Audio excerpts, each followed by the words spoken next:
Well, good afternoon and welcome to the Avatars Face to Face, a program about the arts and culture and tourism in Westchester County and beyond. I am your host, Dillard Boone, from the chairman of the Avatar Foundation, and we are blessed and honored today to have such distinguished guests to join us today. Welcome, everyone. This is Mr. Yeshua Kawamura, who happens to be the Director of Information for the Council and Deputy Consul General for Japan in New York. And we have Mr. Stomu Miyazaki, who is a board member from the Hammond Museum, and Ms. Kim Sinistore, who is the Director of the Office of Westchester, Office of Westchester's Tourism, and Mr. Jim Orman, Director of Information from the Arts Westchester. Good afternoon, everyone. Hello. Thank you. Okay. Great to be here. We have a pretty full show today, so we're going to kind of get right to it and speak to Jim, if you will, to kind of give us a little comment on the about the diversity and cultures in Westchester County. Right. Well, part of what Arts Westchester does, Arts Westchester is formerly the Westchester Arts Council, is we have a folk arts program. And I saw a statistic, a demographic, that 1 in 5 people in this county are from another country. So one of the things we do at Arts Westchester is we have a folk arts program. We have a folk artist who goes out and researches some of the traditions that are taking place in the county. And then we present programs. So last fall we did Papel Picado, and we organized many artists from South American countries who are continuing that craft. We've done Irish house parties. We've done Japanese events. We had a concert to benefit Haiti with some of the local Haitian musicians. So it's part of what we're doing, and it is a very diverse county. I mean, just to think of that statistic, 1 in 4, 1 or 5 people in this county are from another country, and it adds to the richness here, I think. Well, yesterday was a perfect example of it. We were able to attend the White Plains Cherry Blossom Festival, and we'd like to take a moment to look at that clip. Okay? So, we'll insert that. We have now Mr. Stomu Miyazaki, who is a board member from the Hammond Museum. Yes. In North Salem, I believe it's located. That's right. Can you tell us a little bit about the museum? Yes. The Hammond Museum was established in 1957 by Natalie Hammond in North Salem. Well, as a matter of fact, we are going to have an exhibition in June to dedicate her legacy and her contribution to the community. So it's going to be a very exciting event. I hope many people showed up. And we have a museum buildings, and with the classrooms and 3 art galleries, museum shops, and cafe. And the most popular one is the 3 acres of Japanese throw garden. Okay. And then additionally, the exciting, the project is we try to finish up the traditional Japanese tea room in the founder's mansion. So it'll be finished by end of May. Okay. Our mission is, Hammond is the place the Eastern and the Western culture meet. And also we focus on the education on nature and the environment, utilizing our Japanese garden. And another important mission is to support and promote artists in the metropolitan area. And so we do art exhibitions from traditional to contemporary, and also a very unique event, moon viewings, big band jazz concert, and also many other cultural events, and as well as the educational workshop classes. And also we provide the guided garden tour to school groups and the garden club. So we have many intercultural programs from April through end of November. Okay. Yeah. Mr. Kawamura, the Yes. man of many hats. Sorry to that. Okay. You Tell us a little bit about your organization, kind of what you do, and how you see the cultural exchange, the importance of culture. Okay, if we see at cultural exchanges and people-to-people exchange in Westchester County, as Jim just explained, that the Westchester has a diversity and open and international attitudes towards the other communities. So here in Westchester, I see very thriving Japanese and Japanese American communities. As the viewers saw the video of yesterday's White Plains Cherry Blossoms Festival, I attended it. Yes. And the people enjoy the cultural exchanges and flower viewing. Especially yesterday, I was very impressed with the a kind and heartwarming friendship rendered from the county to the Japanese community. Over the past 30 years, the Japanese residents, Japanese community, I very appreciated such open and the international attitudes. And yesterday, on two fronts, I'm especially impressed. Because one is that bonds of friendship. Bonds of friendship was represented in the cherry blossoms. Because since the gift of Japanese cherry trees to the United States in 1912, over the almost 1 century, the cherry trees have been the symbol of friendship between the two nations. And if we look beyond next year, 2012 will mark the centennial anniversary of the first cherry trees in the United States. So Okay. we are very Okay. fortunate timing to celebrate lasting friendship. And in addition to the cherry history, but at the same time, yesterday, a great many number of residents in Westchester County showed a support and outpouring sympathy for the Japanese victims and the people affected by the earthquake and tsunami on March 11th. We really appreciate that, and we understand that friends indeed needs friends indeed. Thank you. Okay. Well, we look forward to working with your office on, Thank you. on other kinds of projects, for sure. Ms. Kim Sandstorm, Yes. you have the responsibility of bringing people from around the world That is to true. this great county called Westchester County. Yes, we do. So that, tell us a little bit about the involvement of culture into the tourism industry. I mean, Sure. Just to take a step back, the mission of our office, as you said, is to really bring business and leisure travel into Westchester. yes. Because my office is funded specifically through the hotel occupancy tax. We Okay. collect the revenue, and my office receives 15% of that hotel occupancy tax, and that is our budget each year.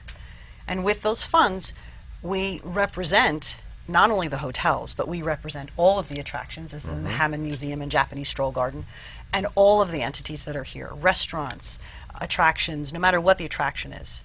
It could be in any type of an attraction, the outdoor parks, anything that we feel is very tourist-driven and is open to tourists. And when we say tourists, a tourist is anyone that is defined as a visitor who is coming from anywhere outside of Westchester County. And what we find very interesting, and I've done international trade shows and local trade shows in the United States, and I'm actually attending a trade show for international business, this month, where we would like people to come from all over. And I think that we have something to offer everyone, Right. as we say, not only with the Japanese and the Asian culture, but also in the European and the South American, and even throughout the United States, because we are very diverse in ourselves. And I think it's very important to show that we in Westchester have all of that. And the influences in Asian, and specifically in Japanese, is even if you go to Kaikit, you see that there's a lot of Japanese sculptures and a lot of Asian artwork, because the Rockefellers were very much enjoyed all of that. So, because when I have Japanese travelers coming here, we take them to Kaikit and the Rockefeller Estate, and they really enjoy it. And especially with the Hammond Museum and other things, the Cherry Blossom Festival. We have an Asian festival that goes down at the dam once a year. So there's a lot of different influences. But what I think is interesting is that people enjoy learning about other cultures. And here in Westchester, they have the opportunity to do so. And we really want people to come here. I mean, we have corporations such as Fuji that are, based here. And not only do people come to travel here, but they reside here for several years and learn about us as well. So we really are very much known internationally as a cultural destination, because we are so culturally diverse. Right, When we talk about cultural tourism, that's a niche of tourism because there's ecotourism, there's agritourism. There's a lot of different niches underneath that. And my office, because we produce a travel and meeting guide, pretty much now mostly about every 18 months. We're changing it a little bit. You'll get the opportunity that if you read through this, it gives you a flavor of all the sites to see, places to go, things to do, opportunities of what we do. And this is free to anyone. So they may come and get this from our office, they may call us, they may go on our website. So things of that nature. And we do have this little map. And as we were chatting a little bit earlier, this map is actually in different languages on our website.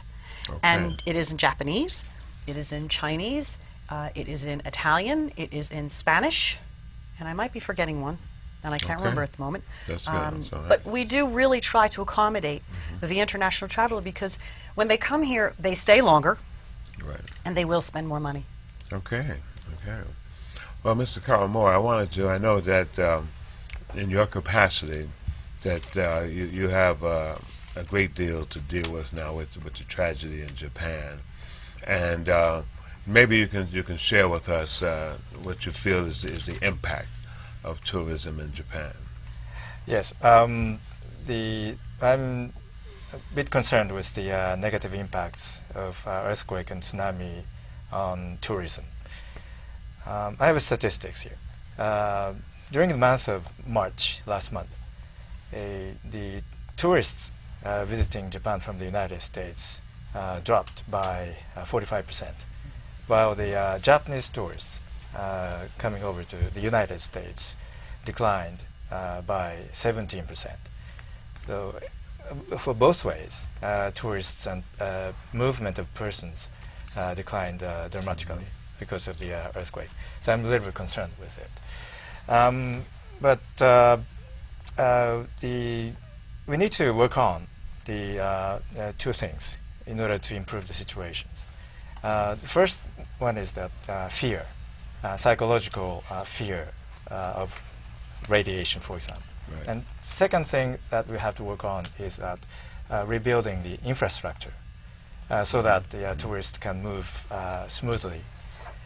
For radiation things, if people think that, for example, Tokyo, being in Tokyo comes with the risk of being exposed to radiation, that concept is deadly wrong. The fact is that Tokyo is safe as it used to be. The government monitors the radiation and check the air, water, and food almost 24 hours a day. And we disclose the data for travelers and the residents in Japan. And it shows that all those items, and the air, water, and food in Tokyo are safe, for example. And the case is applicable to other major cities. I have a warning on the vicinity of the nuclear plant in Fukushima Prefecture. But more or less, generally speaking, in Japan, the condition is quite safe. No possibility of consumers to get the food, which shows the higher radiation above our set standard. Our standard is internationally familiar ones. And getting back to the infrastructure, we have got very encouraging news recently. The super bullet trains and Shinkansen and the highways and airports and ports, all those facilities are back. So Japanese and foreign visitors also take advantage of the for recovery of the infrastructure. That will ease the movement of persons, and that would get back to bring back the tourists to United States as well. And the Chinese tourists are very quick in have the waves. They have already been back to Japan for tourism, and after Chinese government lifted the travel advice. So I hope that the Americans will follow suit, and in the end, both sides, the people will improve the transportation and the visits as used to be. So it's coming along. I mean, I know it's got to be a hard struggle with a lot of concerns for people, both the health and the people there and that infrastructure. But there's some real positive signs that I see that's kind of going forward with that. On the side of the government, I think we should be very careful about transparency, giving detailed data of air, water, and food, so that the visitors will have assured information what's going on, and we will guarantee the safety of the people from the United States. Okay. Well, we wish you a lot of luck, and we certainly got our prayers with you in the progress. So, Mr. Miyazaki, Yes. you seem to have a very unique museum. You have a very interesting approach to what you care to display. Maybe you can kind of speak to us a little bit about some of the real kind of global exchange in terms of how you see it as a museum. Yes. I'm from Japan, so we have a pretty much monoculture. So to me, New York is such an exciting place to be, and I don't have to visit other countries to experience different cultures. As Jim said, it's all in our backyard. So it's such a wonderful place. And well, there are so many conflicts all over the world today. And I think it's caused by ignorance toward the different cultures. So the education is the key to understand each other, Right. and Yes. especially for the young generations. Yes. And the Hammond's mission is East meet West. But depend on where you stand on. So if you look at from Asia to the West, we have Arab countries, Africa, and then far to the North and the South and America. So we are all around, it's all connected. Right. So the Hammond Museum, we are trying to expand our program to all different cultures. And we like to have a Hammond to be the place to all the cultures get together and share the information. And that's what we've been trying to do. Also, the regarding to the art, yes, art is the really essential for our soul, and it's universal. So the art plays a very important role to connect different cultures. That's it. Okay. So we really like to focus on it, and then the people, hope people understand importance of the art in our life. All right. Well, Ms. Sinister, let me just ask you. Well, how do you kind of profile, the cultural element of tourism in terms of how much of tourism is part of the culture? I look at tourism just as tourism, and Okay. culture is part of tourism. I mean, to me, there isn't a difference, because when you're a tourist and you're traveling somewhere, and if it's someplace new, the one thing that you would like to do is to learn about it, and to, as you say, education. You're learning. You immerse yourself in it. You want to be able to order food in the language. You want to be able to experience those foods. You want to be able to experience the dance, the art, the theater, the things that are sort of that go along with that particular culture. And when you come here to Westchester to experience that, because we have so many cultures that live here, Right. you really get the feel for it. And so many cultures really make up our different attractions, and in the buildings themselves, in the architecture, in the gardens, in the environment. We as America have been the very youngest country in the world for many, many years. We're still the baby. That's right. But we take from everywhere else in the world. And really, that's sort of a tribute to all of the other cultures, because what do they say? I forgot the old expression. Stealing is the best form of flattery. I don't think I'm saying it right, but when you go to Lyndhurst Castle, or you go to Kykuit, or you go to Sunnyside, you're seeing those mansions and great estates. When you go to places that have all of that together, it's a little of this, a little of that. So I think that tourism is really all about everything. It's about cultural, it's about art, it's about music, it's about dance, it's about the environment, it's about nature. And I think it really ties in. It's about food, it's experiencing it all. And for us in Westchester, we really are a very big industry. It's a very big, thriving economic driver for us. It's a $1.39 billion industry here. People coming here, they're staying in our hotels, they're eating in our restaurants, they're visiting our attractions, they're buying, gasoline, they're going to the shops, into the retail malls. They're doing all of this, and that number encompasses everything. It encompasses all of the dollar amounts that are spent. And for us, we really do try to, our different markets of visitors are not only business travelers, but in the leisure travel, we look at the individual travelers and we look at those that come by bus. And we really do work with a lot of different entities. I work with tour operators, travel agents, receptive tour operators, so that we want people to come here, because every bus that comes here brings thousands and thousands of dollars just in that bus alone when they arrive. And the more people you have, the more money that they spend, the more time that they stay here. And as a result of that, they say that the best form of marketing is really word of mouth. Right, is one of the right, best right. ways. So if people really have a good experience here, then they got the opportunity to tell people about it. That's an interesting thing. What is that figure again, the impact? It's right, in the last year alone, in 2010, it's a $1.39 billion industry for Westchester.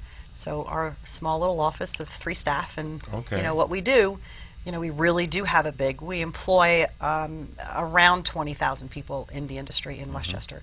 So we really do have, a nice economy here for that, which is inclusive of that's everyone. very impressive, because I know it's something in New York. It's something like 21.2 billion or it's something. big. But some It's of the big. spillover, some of the impact from and when that. you look at it on a bigger level, because we in Westchester, we're part of.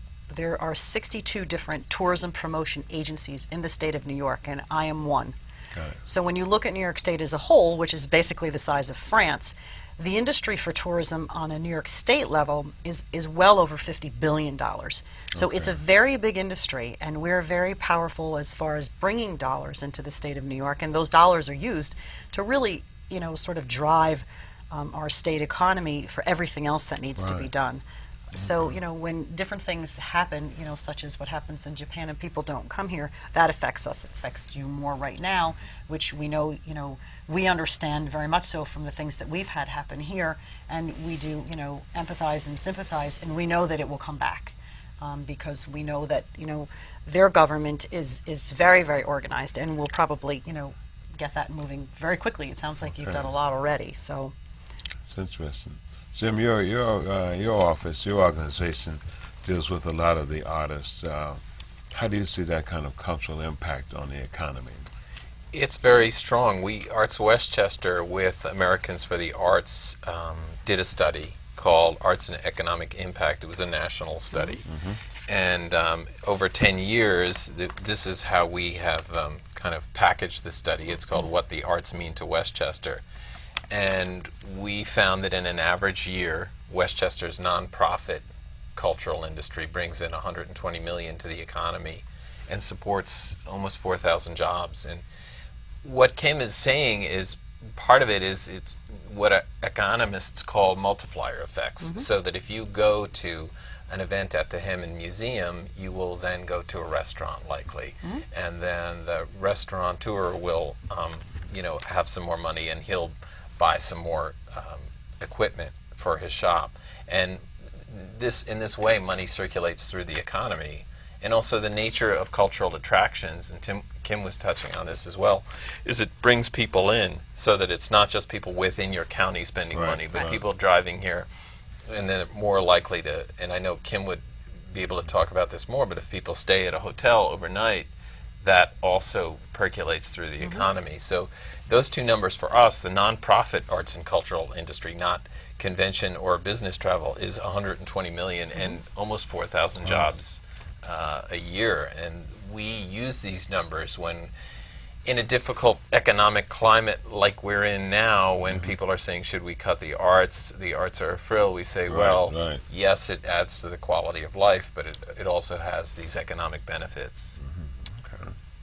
That's interesting because that's part of what the Avatar Foundation is doing. How do we tap a lot of that resources? We see around the county that there are all kinds of historical sites, all kinds of things of interest, as well as a very thriving kind of a cultural expression, the diversity of those expressions, and we're looking to kind of tap into that. We're looking at creating collaborations and partnerships all over the place. How do we get our product out to a much broader community? How do we kind of create that inner synergy, if you will?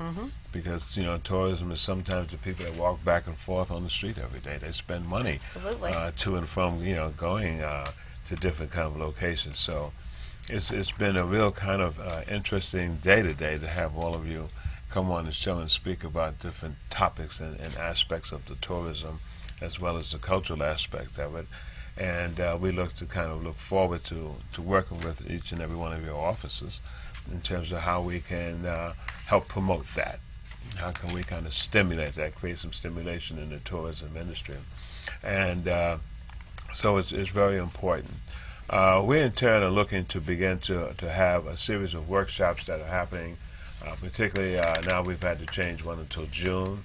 But one of the things that I do want to mention, I want you to tune into our radio show, the Avatar Connections, which is on WVOX 1460 on the AM channel, and it's on WVIP 93.5 on the Dallas FM, and it's worldwide. So look for us. For information about us, come to our website, www.avatarfoundation.org, and we'll have more information on how to get in touch with all of your guests and all of the organizations that they represent. So in parting, we want you to have a good day, a good afternoon, and remember, a dream is in the mind of the believer and in the hands of the doer. And you're not given that dream without giving the means to make it happen. Have a good day. Peace.